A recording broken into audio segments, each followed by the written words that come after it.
everybody, it's Dave Murray, the big guy at Maniacs Branding, and I've wanted to record a video for quite a while about the story of Maniacs Branding, how we came to be, and I just haven't done it yet. Thankfully, it's nearly 70 degrees, it's the end of March, and it's in Ann Arbor. This is insane for this time of year, so I thought, what better time to do it now? So here it is.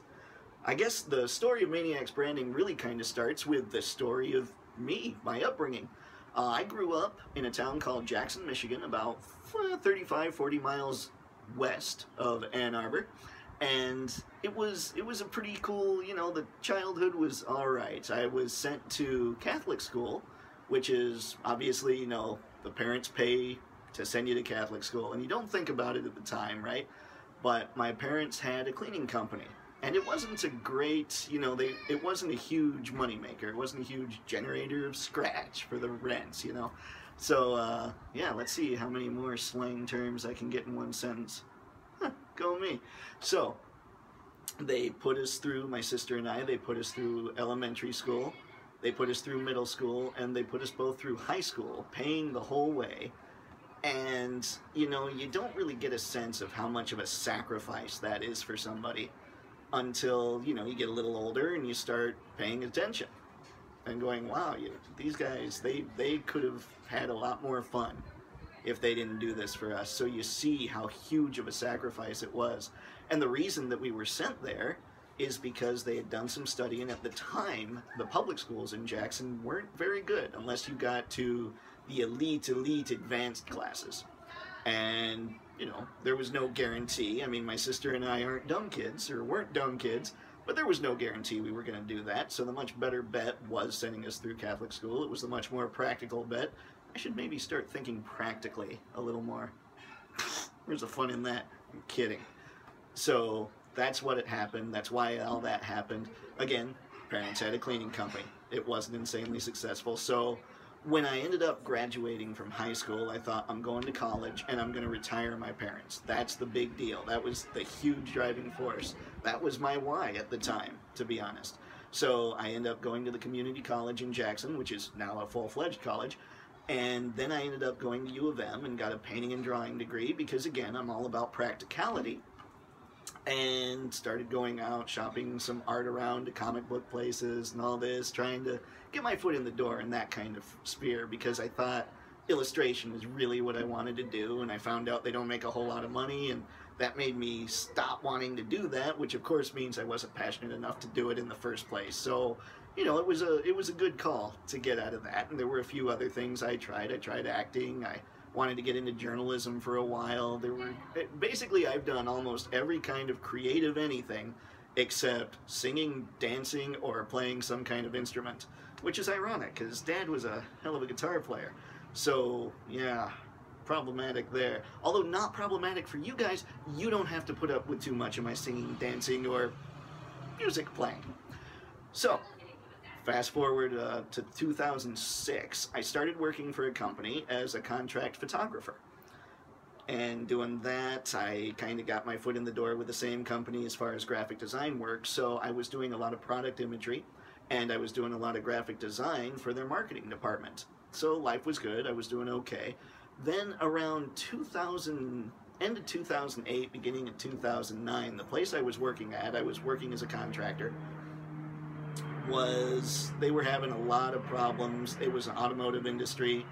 Everything was crashing at the time. And all the employees at the company were told they were going to get a 14% pay cut. And I was against it. I mean, I was the only person there that was doing the stuff I was doing. They still, they hadn't told me I was going to go or anything. They wanted me around for whatever reason.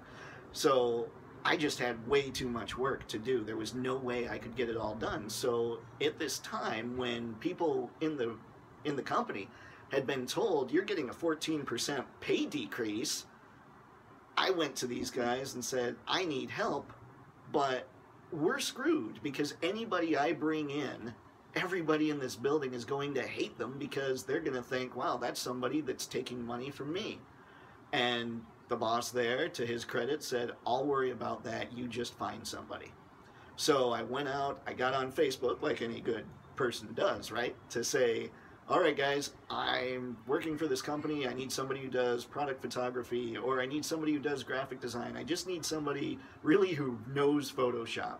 And I wasn't getting any answers at all. And I couldn't believe it because I had several of my art school friends on my Facebook and everything. And I'm going, no, this is legit work. This is real stuff here. And nobody got a hold of me. So I was complaining to my coworker, Patty, about this. And just saying, man, nobody was getting a hold of me. This is such a pain. And I asked her what one of her daughters was up to right now, because I used to work with her. She used to work in that same company. And she said, you know, she's off at school. She's not really, you know, she's unavailable for this kind of stuff. But my oldest daughter likes to take pictures. And I thought, screw it, whatever. Nobody's getting a hold of me. Bring her in. Her oldest daughter ended up being Vanessa. Oh, dear. So that's how Vanessa and I met, and Vanessa and I basically are Maniacs Branding so far. We've built a team of contractors, and we have a pretty good network in the area. But right now, she and I are the ones that are running the show. So we've been working together since 2009, and we're still alive, so we can't be that awful. So at the end of 2009, on October 3rd, my dad ended up dying. Now remember, my big push here was to retire my parents. When Dad died, obviously that dream kind of died. You know, I mean, Mom's still kicking it. Mom's still having, she's doing great, to be honest. She's doing really well. So I still have this drive to retire her, but the big push was retire my parents, you know. Dad was, a lot of people say this, Dad was my best friend. He had a similar artistic background, except his was in music, where mine was more in graphic design and illustration and things like that.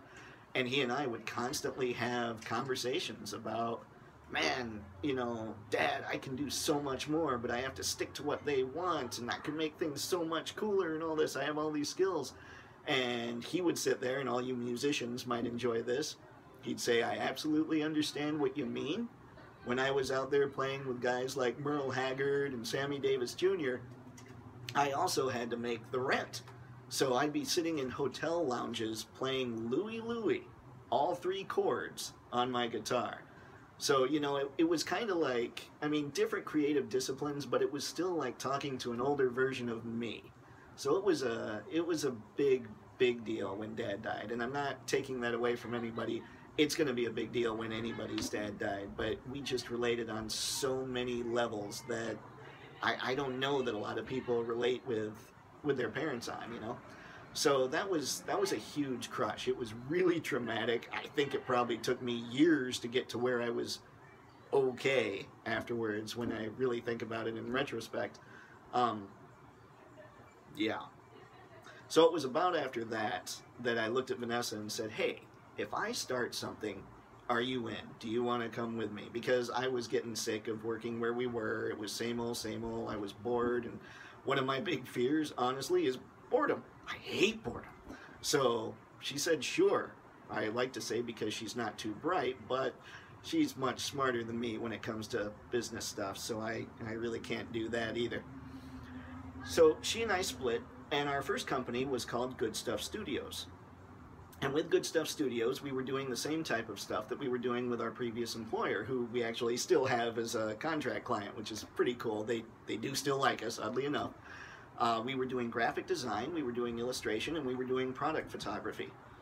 And what happened was the name Good Stuff Studios was a little general. Nobody exactly knew what we did. We'd get phone calls asking if we were a video studio, or if, you know, we were a graphic design studio, if we were a place for people to come practice acting, like a theater, you know, things like that.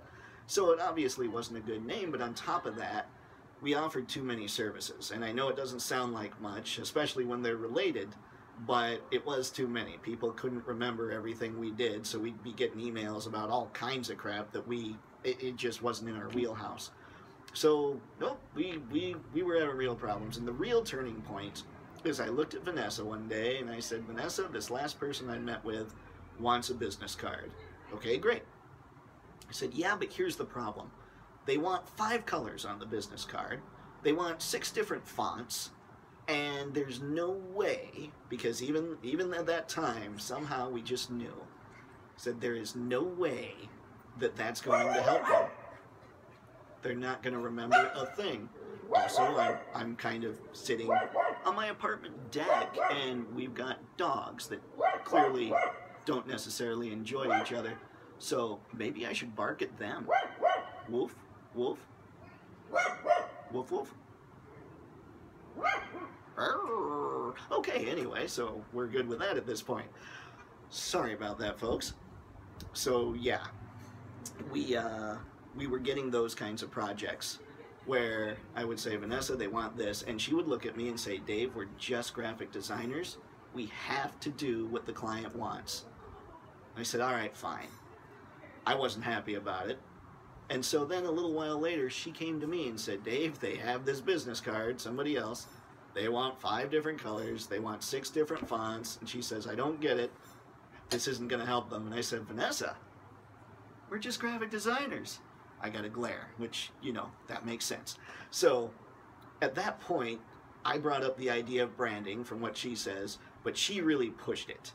And so without her knowing, I started reading a bunch of branding books. I figured out what the top ones were, and I started checking them out.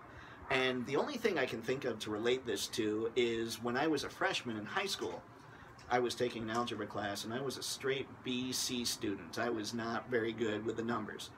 But somehow, in the middle of one of the semesters, there was a chapter that I nailed. I got everything right. I got the extra credit on the test, everything. I just nailed it, to the point that the teacher actually thought I cheated. When it came to checking out these branding books and just studying it online and doing all these other things, it just made sense. It just clicked in my head, just like that chapter in algebra class clicked in my head. It was craziness.